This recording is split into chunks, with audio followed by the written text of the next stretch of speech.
primer on 50-50. 50-50, as its name implies, is I have one leg hooked over his, and he has one leg hooked over mine. At the moment, we're in neutral 50-50, so I'm facing him, he's facing me. Now, why we do 50-50 is a lot of people like 50-50 in no-gi, especially because you can go for leg locks, like heel hooks. See my heel coming out there? And that's the submission. And there are other submissions as well, but that would be the main one. So I can just literally get there. Now, the issue changes when I change the parameters of my positioning. So, if I'm turning to face into him, okay, that becomes less 50-50. It's still called 50-50, but to make it more confusing for you. Well, I'm now attacking him. And yes, my heel is exposed, so I would probably just find one of the legs there to try and protect him. But I have to see his legs, and then I can start doing leg locks on him, whereas he has limited ability to attack me. So the general rule is if you want to attack, turn and face the legs. If you want to defend, turn and face away from the legs. And we're looking at defending to the knee. So from this position alone, it's good to hug the knee. And what I want your opponent to do is fish my leg out for a leg lock. So if I was lazy, he'll get and just wrap it around for straight ankle, just be straight. Yeah. Okay, so that's a win for him. And my ability is this is going to be the most boring drill in the world. You're literally going to just stay here like this. So fish my leg out.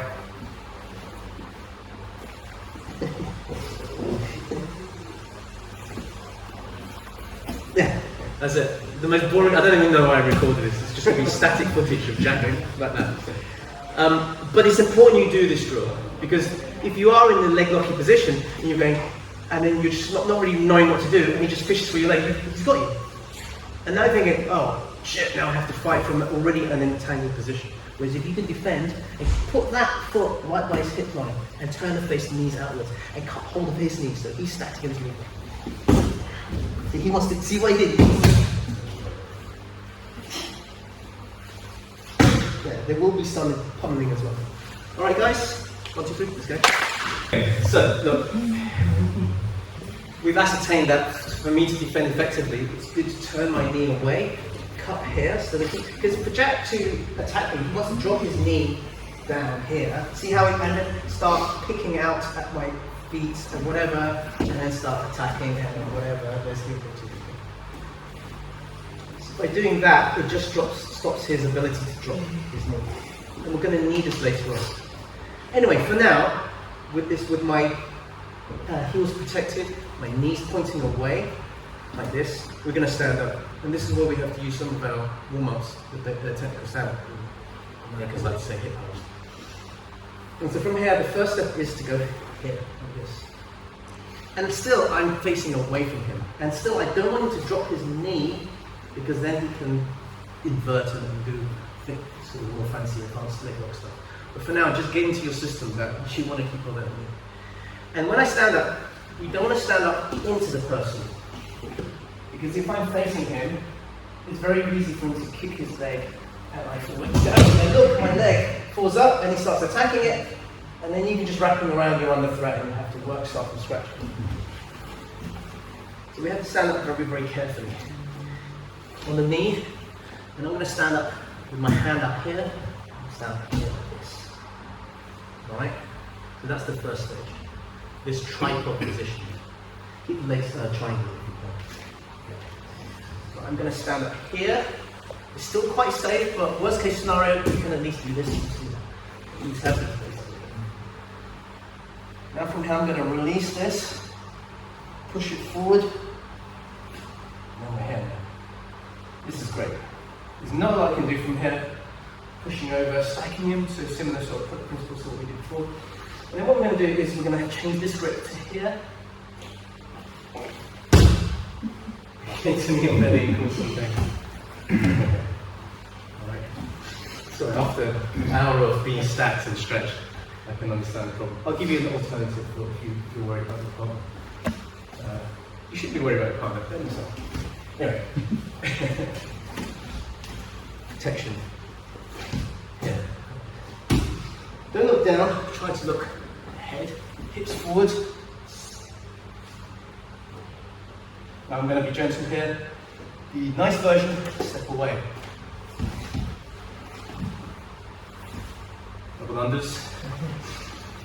Higher grades, you can be actually quite creative with the subsequent moves, as long as you get to, look at the hips, here, okay? We can be creative in terms of what we do after there.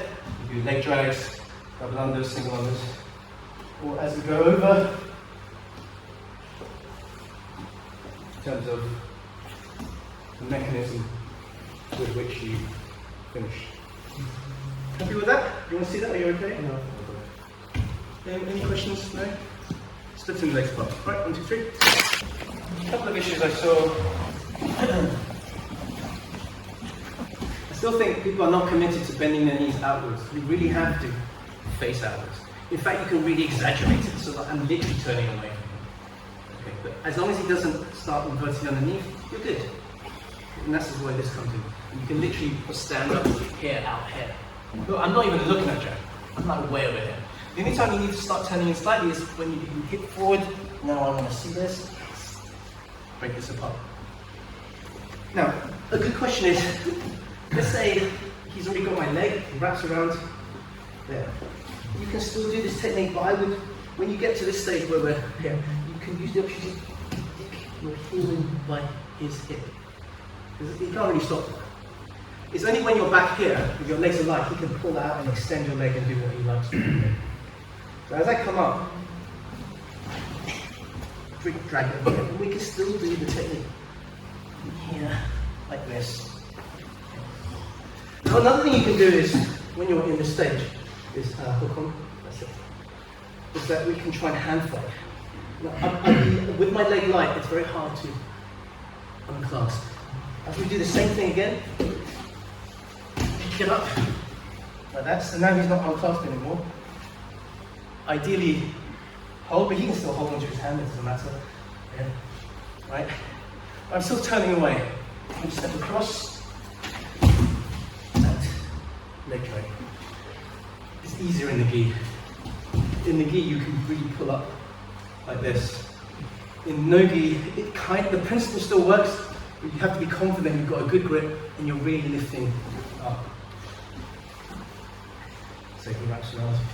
I want to start hand fighting. Notice what I did there. Rather than grab here, I grab underneath and here. Even if he grabs his own hand, that's the weaker point for him. I don't need to pull at this stage. I can still stand up. Now with two hands, lifting his shoulder off the ground. Here. Alright? If his legs were triangle, I would split them apart. Alright? Again, there's nothing really to stop him from doing that. Step across, leg drag. So, pull the other. Try it, guys. 1, 2, 3.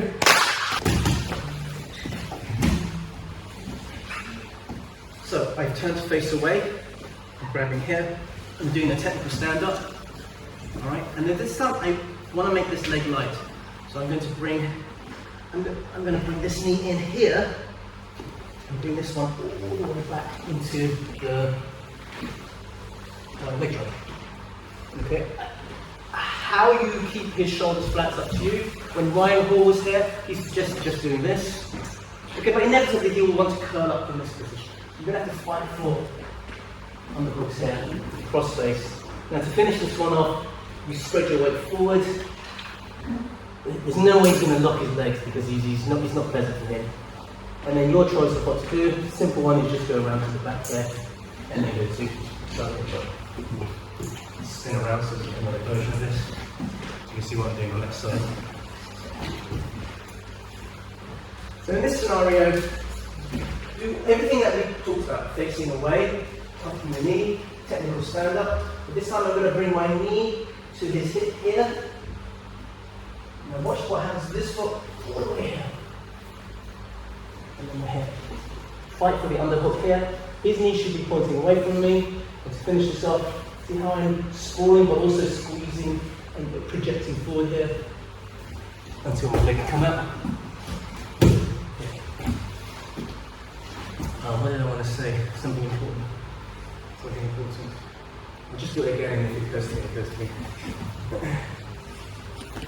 Yeah, this. Do the knee here. Yes, if you leave this dangling here, he'll just catch it, and then suddenly you're in leg lock territory. So as you go across, make sure you travel here and all the way across this. This is straight from Ryan Hall, right? Another version that he shows, instead of going here, if something can't lift up here, you go overhead. It does the same job. A couple of problems with the leg drag is that if you land here, he has the power to prevent you from reaching out. So it's quite simple. If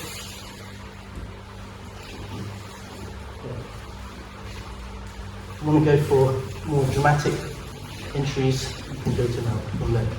High grades, I expect to start playing around from the leg drag. Oh yeah, knee bar. So all the principles same again, cupping the knee, facing away. This we're going to attempt technical stand-up, but for whatever reason, maybe we think, it's not. I don't want to do a technical stand-up. We're going to bring this here, which makes this leg light, swing this all the way around.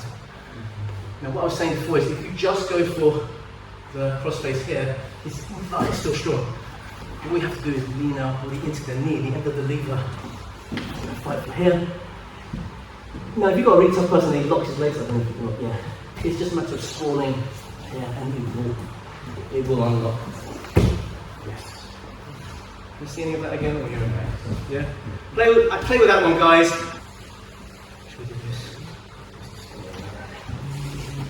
this? So same sort of thing really, that's why I put them together.